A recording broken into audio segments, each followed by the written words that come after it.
Janet, explain this to me right away. What's wrong with this mess in the kitchen? What's with the kitchen?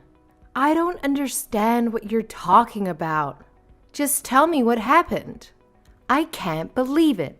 Now you're officially a member of the family, so you don't have to do anything, right? How could you be such a lazy creature to ignore the stupid mess in the sink?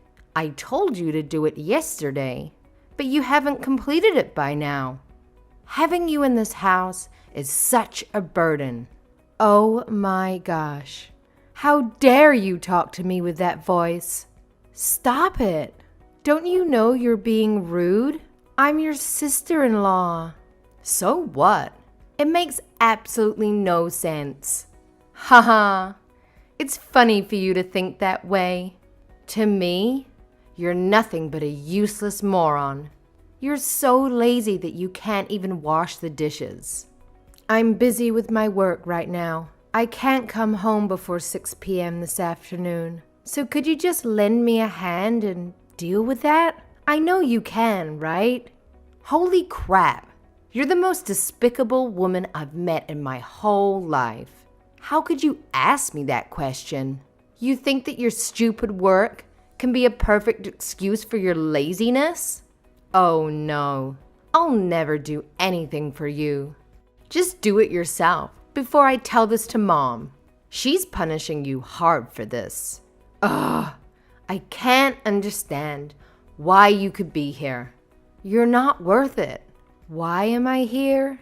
I married your brother, Barry. I didn't have a problem with living with your father and taking care of him. My grandfather was in the military too. I know how veterans sometimes have a rough time back in civilian life. Barry told me how tough it was when your mother passed away, and I don't mind helping out around the house. I didn't even mind the fact that you were still living at home. The house is big enough for everyone to have a little space of their own. But I'm not here to do everything, so you don't have to lift a finger. You just don't get it, do you? Shall I spell it out for you? As long as you're under our roof, you are expected to do as you're told. We have allowed you to live here out of the goodness of our hearts. You seem to have forgotten that you are freeloading on the backs of our kindness. It would do you well to try and remember that we've been very good to you. So don't forget to keep up your end of the bargain. What are you on about? Do you think this is some kind of twisted fairy tale? My brother feeds you and clothes you, right?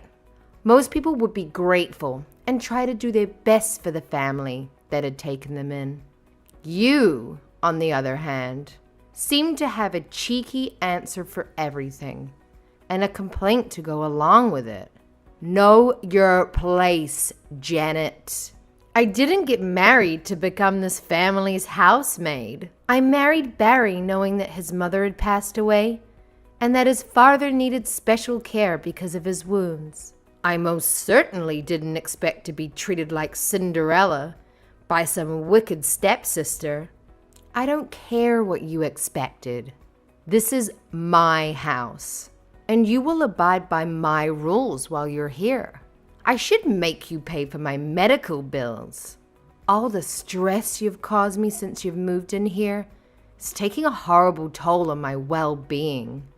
What? You do realize that if I even did consider giving you money, you'd be extorting your brother and not me, right?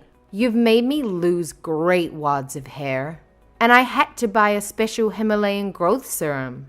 I've also had to increase my time at the spa each week. Mario at Prestige Massage says the knots in my backs and shoulders are a direct reaction to the stress of having you in my house. He recommends daily massages and saunas. My back especially needs a lot of work, he says. And it's not cheap, you know. The oil he uses, a source from a tiny plantation in the Amazon that only 2 people know about. The ingredients are taken by Horace to a witch doctor, who then takes them the 300 miles up the Amazon in a canoe to an airfield from which they are flown directly to California. Mario knows one of the farmers, so he gets most of their supply. It's incredibly expensive. And then there's the aromatherapy and the personal trainer too. All these things add up, Janet. I'm on the waiting list for a famous homeopathist too. She's highly recommended by Mario. Haha, they saw you coming. If you think I'm paying for any of that new age rubbish, you're going to be disappointed. It's no laughing matter. I need about $10,000, and as soon as possible. If you pay up and give the housework your all, I'll let you continue living here for free. I wonder what Barry's reaction will be to all of this. He might lose his cool and throw you out. How would that be? I can assure you that my brother will take my side. We've always been thick as thieves, Barry and I. When I showed him all the invoices for therapy, it was his idea to ask you for the money. He even suggested asking for 20 grand. He said that, did he? My husband told you to try and swindle his wife out of 20 grand. Somehow your story lacks a little validity. Of course, we both know that you don't have that sort of money. Barry said he'll introduce you to a friend of his who can organize a loan. No fuss, no background checks, nothing. Just make sure you pay it back, or let's just say you don't want to fall behind on payments. That's your husband saying. That sounds like your marriage is heading for stormy waters. You're unbelievable. Have you noticed Barry has been really on edge recently? The smallest things seem to send him into a rage. Using chainsaw to scare away those Jehovah's Witnesses the other day? Overkill. Well, it turns out the inheritance he was counting on doesn't exist. Dad's veteran pensions only covered living expenses. And the rest he either poured down his throat or we don't know. But there isn't anything left for Barry to inherit, except the house. But the construction company he started is doing well. What about that? It must be worth quite a bit. Barry told me he turned down the last offer to buy him out. The shareholders all wanted him to sell Earthworks Inc. I'm surprised he didn't. Barry is dead keen to sell. It's only been 6 months since he took over the reins from our father. And he's not cut out for the construction industry. Barry is more the book and pen type. He can't get along with the work team bosses, and he hates visiting building sites. Oh, so as soon as he can find a buyer, he's going to sell and start a new company. Women's high fashion, apparently. Nothing could be further removed from the dust and filth of the construction industry. Barry said he'll cut me in as a silent partner. Well, it was Daddy's company after all. I haven't heard anything about this from Barry. Seems like there are some serious trust issues there.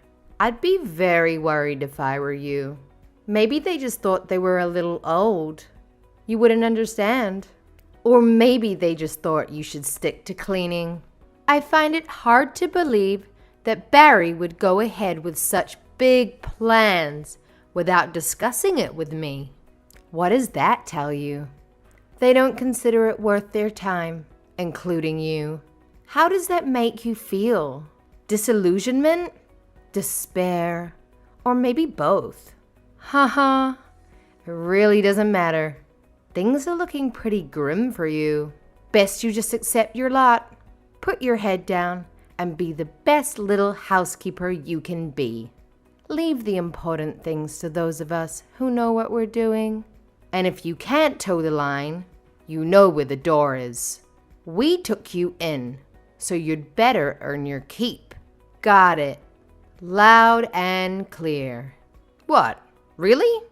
I thought you were impossibly stupid and unable to grasp even the simplest concepts. That's wonderful then. Right. I'll leave you to it then. Thought that might take a bit more shouting before you understood. No, I understand. Great. You see, a laugh and a smile and everything is okay again. If everyone knows their place, we'll all get along swimmingly. Oh, and the money by the end of the week. Please, I want to be sure to book my spots at the spa next month. They need the cash up front. They're having a few problems with the online payment system, Mario says. If you need to take out a loan, have a word with Barry. He knows a guy.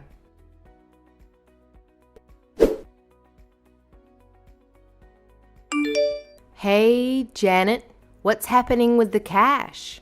I thought we'd agreed that you'd pay me by the end of the week. Cash, okay? No bank transfers. I'm not giving you anything. What? Hang on. We had a deal.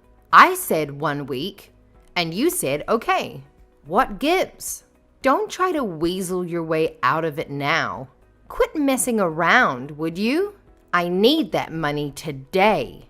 You're the one who's messing around, trying to force your brother's wife into paying you?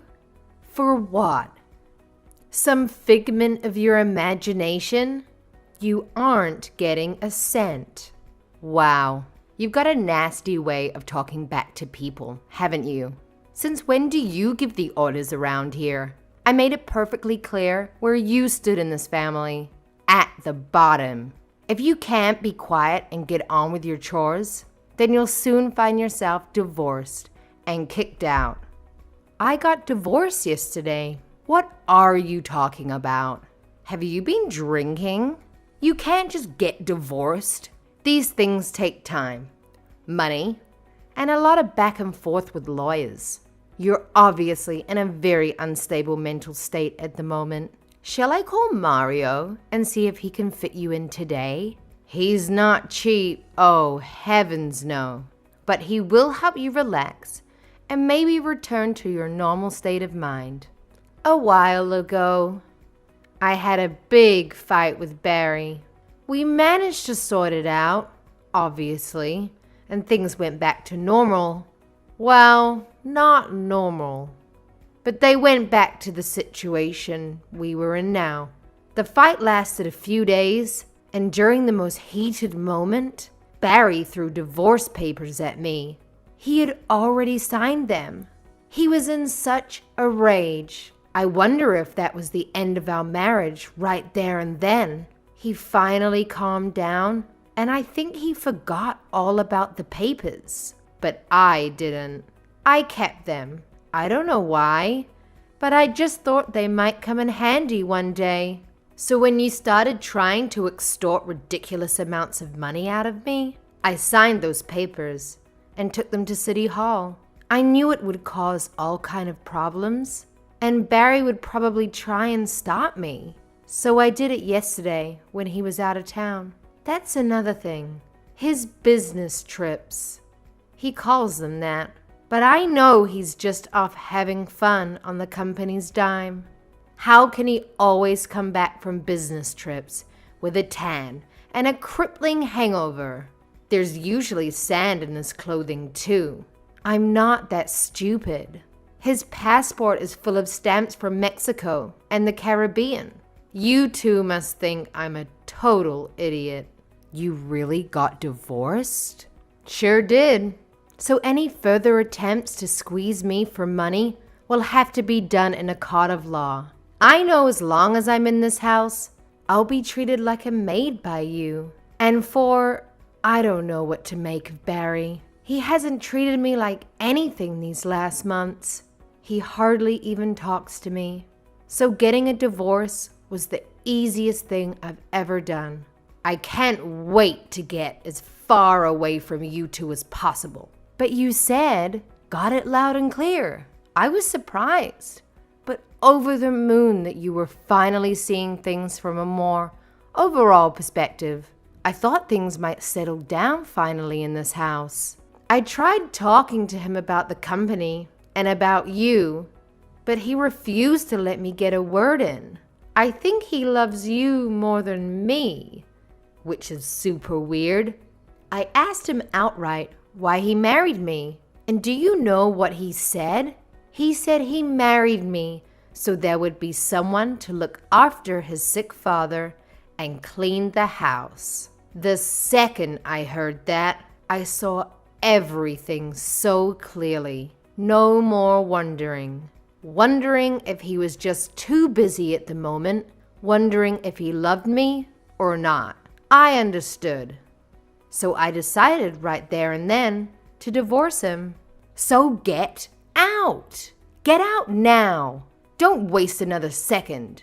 I'm serious. If I see your smug little face again, I don't know what I might do. You've been a freeloader all this time. Now you aren't even family anymore. You have no right to be here a minute longer. Get out! How dare you try and freeload off us? I think you'll find that you are the freeloader and that it's you who needs to get out. You rude little... What are you talking about? I said get out. You don't think this house is yours, do you? Haha. Oh, you're in for the shock of your life. What the heck are you talking about? This is my family's house. Now, get out. I hate to be the one to tell you. Actually, no, I'm enjoying this. I can't tell a lie. This house is mine. It's in my name. You better tell me what the hell you're talking about. My father bought this house. We've lived here for years. Explain yourself and make it quick. I've got a good mind to go over there and thrash you within an inch of your life. Exactly what I said. There's no hidden meaning. I own this house. The deed is in my name. I bought it, so it's actually mine. No. What the hell?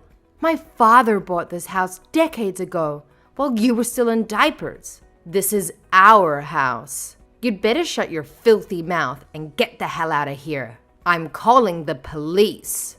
You're a freeloader. Get the hell out. Go ahead. Call him. Your father asked me to buy the place, so I did. Go on. Call the cops. That'll save me having to explain anything. You'll have to explain, though. And when you're done screaming, you might calm down enough to accept the truth. Please call them. I need them to evict an intruder. Wait a minute. What are you saying? This is all too confusing. You aren't as smart as you think you are. Are you? Okay, I'll lay it all out for you. Just before your father died last year, he told me that his company was going under. They were just a few months away from filing for bankruptcy. Yes, but Daddy had a sudden angel investor who gave a no-strings-attached loan to buy the latest equipment and get things back up and running again. Yep, and who do you think that investor was? I can't believe we're having such a stupid conversation. You sound insane. You're going to need more than just a massage and some aromatherapy. This is going to take a straitjacket and leeches, right? Yes. Anyway, your father asked me to buy the house so he could buy all that new equipment. This is the most ludicrous story I have ever heard. Why would he ask you? And I'm supposed to believe you're somehow filthy rich? How is that possible? If you must know, I took out what my parents left me and put most of it into a little company I thought would do well. It did so well, in fact, that I never had to work again. It gave me the financial independence to invest in more and more companies I thought had potential. The dividends alone are enough to live on, but I seem to have a knack for spotting potential 10-baggers. And I thought you were a simpleton. So you're some kind of a genius investor. More luck than genius. And I never invest in a company without doing a thorough dig into their background. But yeah, that's where the money comes from. I don't want the extra attention, so I never flash my money around. Then when I saw your father's company circling the drain, I offered to help. So you bought the house? Why? He wouldn't just take my help. Maybe because it was his company that had built from nothing. Maybe it was his pride. Something about being a man. I don't know. But he flat out refused to hang out. So to make him accept it, I offered to buy the house. At that time, he was still alive and Barry and I were still newlyweds. It made sense. I just kept quiet about it. Even Barry doesn't know. So the house really belongs to you. Yes, that's what I'm seeing. So it was actually me who was letting you live here out the kindness of my heart. Anyway, you're wasting time when you should be packing. The sooner you start, the sooner you can be gone. Wait a minute. What is going to happen to Barry's new company? You mean his idea to mortgage the house and use the money to start its clothing company? That's gone out the window, hasn't it? Up in smoke. You can't mortgage what isn't yours. Oh, and by the way, that company Barry thinks he inherited, you two should probably check the name of the ownership papers. No way. Yeah. So you won't be selling anything without my consent. Barry is the president, in name only. It's registered in my name. This can't be happening. Daddy didn't say anything to us about it because you weren't there to listen when the company was in trouble. When he was sick, you two were always too busy. I was always there to help him into his wheelchair, or to help him to the bath, or to remind him to take his medicine. Barry was always on business trips, and you were flushing money down the drain with your new age spa nonsense.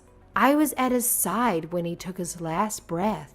In the end, he called his lawyers and signed everything over to me. I was the only one who was there for him. That wily old devil. Barry doesn't know he's meeting with the other partners of his new business today. Oh, God. He's taken a huge loan from his friend. And that friend is not the kind of person you want to mess around with. Oh, God. Indeed. That friend. I'm guessing she isn't your regular bank manager then? So putting two and two together, Barry has got on taking a big loan from some crook? I'm guessing that must be the case, because a bank would, of course, do a thorough check of the company's financial situation, assets, etc. They would, of course, have seen that neither the company nor the house were in Barry's name. No, the loan is from a friend. I'm sure it's okay. What shall we do? Nothing to do with me anymore. I signed the loan contract with Barry. I'm in this too. Well, you're a partner, aren't you? You share the risk with him? Yeah, but that's when we thought we could use the house as collateral. What are we supposed to do now?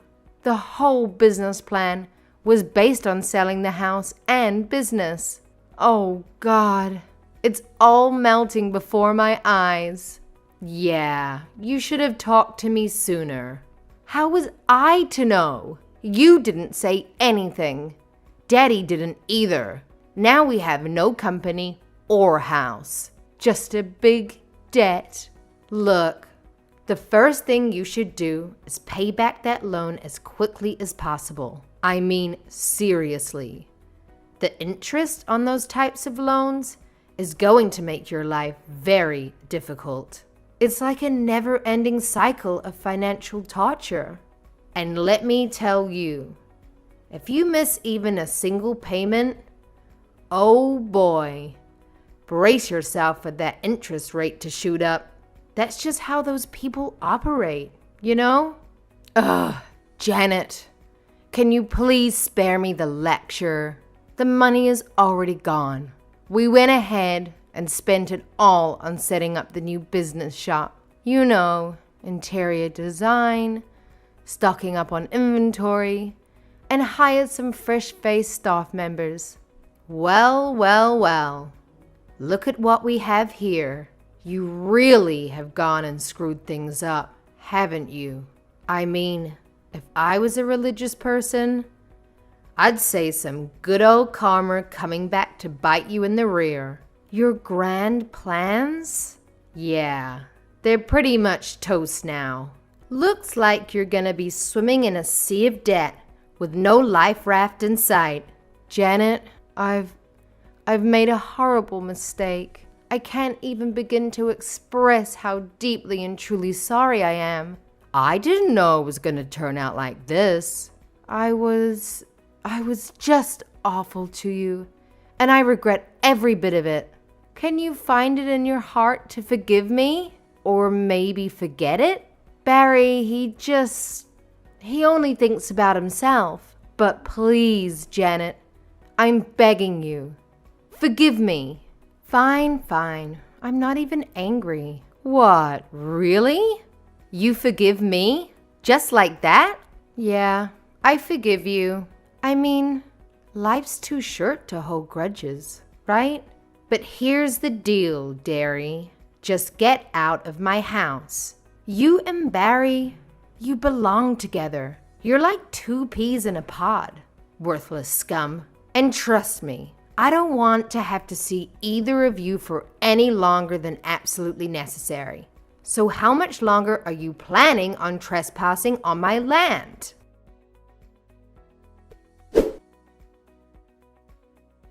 Once they realized they couldn't keep living in the city, the story takes place. They packed up and disappeared overnight. They had no hope of ever paying back the loan shark, so they fled rather than face the possible violent consequences of loan forfeit. Some say they went to live in a tiny fishing village in Maine. Others say New Brunswick or even up into Canada. Wherever they end up, they will be living under an alias to avoid suspicion. From time to time, I get a letter begging for forgiveness and, of course, to help pay the loan shark. The letters are always posted from a different place, always along the US-Canada border. Maybe they're always on the move. It's a vast and wonderful country full of hundreds of little towns to disappear into. But I've stopped reading the letters, and now I just throw them straight into the trash. I did get a visit from Barry's loan shark friend once. He and his thugs tried to get me to pay the loan back. A little digging showed they weren't connected to any real mob or cartel. The ringleader was just a punk Barry went to high school with. He didn't have any real power in the city. I mentioned it to a few of the boys in my construction company, and, well, let's just say one day that creep had an office, and the next he was a pile of ashes. Of course, I'll never let them hear about this. As far as I'm concerned, they can spend the rest of their lives on the run. As for the company I bought from Barry's father, I was worried I wouldn't be cut out for the harsh reality of running a construction enterprise. It turns out I'm actually pretty good. I'm actually thriving. That's two things I'm good at. Oh, and facing down wicked sister-in-laws. Little by little, the company is getting back on its feet. And we've just got the contract to rebuild the football stadium. I hope Barry's father is up there, looking down on me and smiling. I hope he's glad he had me to rely on.